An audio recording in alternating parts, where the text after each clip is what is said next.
Imagine in 20 years that most behavioral differences have been cured by people taking medications. Sounds great, right? Maybe not. Now imagine how similar people are going to be and what that could do to society. That's how it will likely be if we continue with our current trend of medicating every neurodivergent American. This idea affects everyone in one way or another, whether you know someone or personally have mental differences ranging from ADHD all the way to psychopathy. We need to start resisting the urge to medicate people unless it interferes with their everyday life. ADHD has been around going back hundreds of years, and until recently, there was never medication. Often men with ADHD chose or were otherwise sent off to the military. However, you can't be on any medications to go into the military, and if you go off medication, you have to prove you can thrive without medication for at least a year. The issue with that is most people have a really hard time doing so because they have become reliant on the medication, and the transition is very difficult. As someone who has ADHD and does not take medications but once did, I've slowly started to realize that it is often society's expectations and not the person themselves that lead to medicating the neurodivergent. People believe there is something off about someone they know or love and that the person needs medication to fix it. We as a society have made people feel like there is something wrong with them, when in reality, we just don't want to have to adapt to their needs. One reason for that is that we have come up with stereotypes that just aren't always accurate.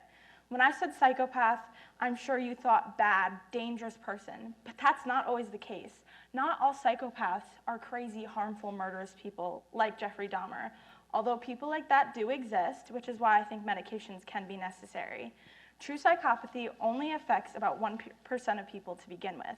Yes, psychopaths are definitely at a higher risk of committing crimes than the average person, but the vast majority of psychopaths are not criminals. We need to stop toxically grouping people up when under the same label. It leads to societal pressure to medicate all people with all differences, including many people who don't always need them. We make people feel like anyone who has the same diagnostic label experiences the same symptoms and has to deal with those symptoms the same way. For example, psychopaths are more likely to end up a murderer than the average person, but they're also more likely to end up as CEOs. Psychopathy is characterized by fearlessness, aggressiveness, a reduction in anxiety, and ability to influence people to do what you need or want them to do. All characteristics that come in handy for our traditional stereotype of also a strong leader. And while the media hype suggesting 20% of CEOs are psychopaths, it is indeed hype. Psychologists do find that psychopathic tendencies are higher in corporate leaders, with researchers suggesting that as high as 4 to 12%, leaning so far that they could qualify for an official diagnosis. While I would not argue against medicating someone with homicidal tendencies, simply leaning towards psychopathic tendencies is not a reason for us to force medication on that person. Medications are so heavily pushed onto people that it has become acceptable, even normal, for people to self-diagnose and request those medications. This has become both a push and a pull, with too many doctors suggesting medications and too many patients demanding them. Studies show that nowadays 45% of Americans have self-diagnosed them or someone else with a mental health condition. Self-reflection about one's mental health can be helpful at times, but when it results in someone taking medications they do not need for a disorder they do not have, self-diagnosis can be harmful. Remember how I said 45% of people have diagnosed someone with a mental disorder? It's useful to know that at least 43% of people who self-diagnose are wrong. We continue to heavily push this idea of what an illness is mentally and how we should fix it. For example, obsessive-compulsive disorder is viewed as a disability, and as someone who doesn't know what that experience is like, I will not try and pretend to know what that is like. But I will say, we as a society, we definitely don't make it easier for people who have OCD. We make them feel like some sort of burden, as though they're the problem and have to adapt to our needs. We feel like they have to change for us. They can't prevent themselves from having this difficult condition, and yet we make them feel at fault for it, telling them they should be self-conscious, ashamed, or cured of their normal state of mind.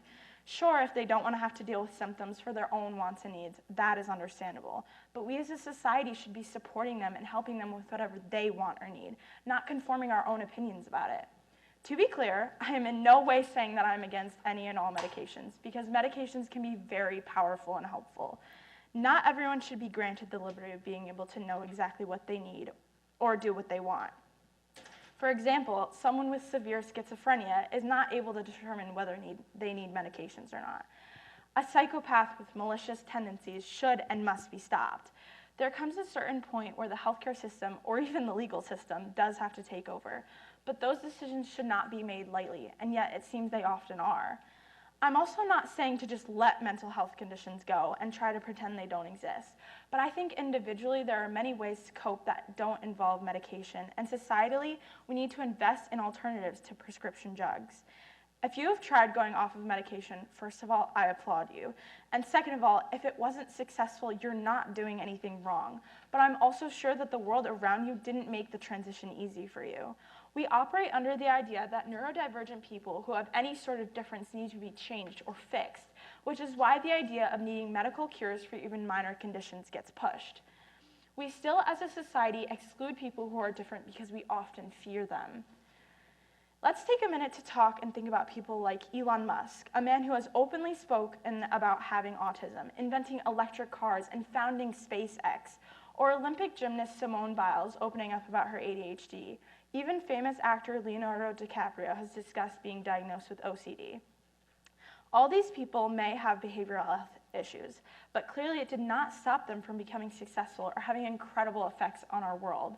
And while the field of retroactively diagnosing people who are no longer alive is somewhat controversial, it is difficult to deny that Virginia Woolf, Charles Darwin, Isaac Newton, and Emily Dickinson did not behave in ways that were neurotypical for their time. We are left to wonder where we would be if medication had been available back in their day. Now imagine we do find pharmaceutical cures for every form of neurodivergence. The potential of that is amazing, but only if we don't push it or force it on people directly or indirectly.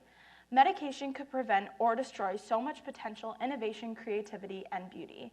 Every day that we over-medicate our friends and loved ones, we are one step closer to doing exactly that. But if we work together to accept harmless neurodivergent people as they are, we can save our beautifully neurodivergent world.